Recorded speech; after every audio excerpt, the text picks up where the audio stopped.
So I'm here at an award ceremony tonight. I'm going to show you something that's really useful, particularly if you're at events, and that is I don't want to be knocking my dials here and changing my settings. So my shutter, my ISO, and my aperture. And I can do that by switching it to lock at the top here, and that way it won't change the settings. However, I can choose which ones I want to change, because I might want to do something like just change my shutter speed or my aperture, or maybe just my ISO. So I can do that. And ISO may just be set to auto, but for this I set all of it. If I'm doing something like a concert, the one thing I do want to keep changing is my shutter speed.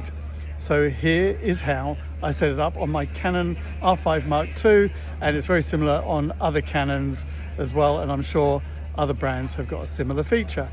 Okay, so here on my EOS R5 Mark II, I'll find this under the Custom Controls tab at the top.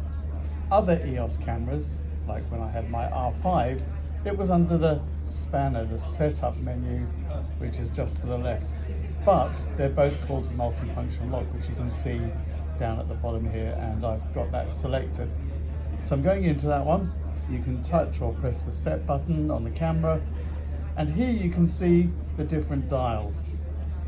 So I've got the first one selected. It's not ticked. That means I can use it when the camera is in lock. So if I've got the switch set to lock, then that one I can still use. And that's the one I usually use for the shutter. If I'm in manual mode, you might be in aperture priority, or whatever it is, it's that top one. And you can see the camera there, and it's highlighting the button. And if I want to have it locked, I just simply tap on it or press the set button whilst it's selected, tap on it again to turn it off.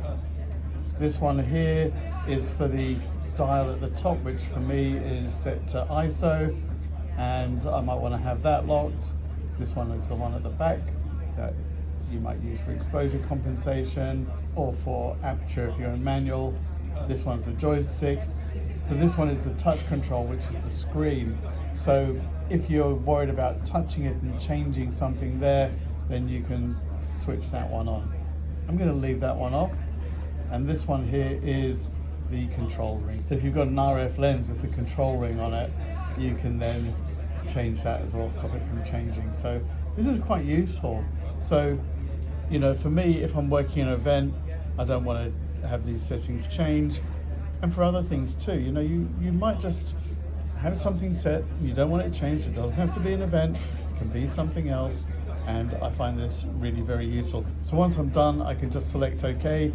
Info help doesn't really give you any much more information. It's just telling you can choose which ones so that you can have them locked or unlocked.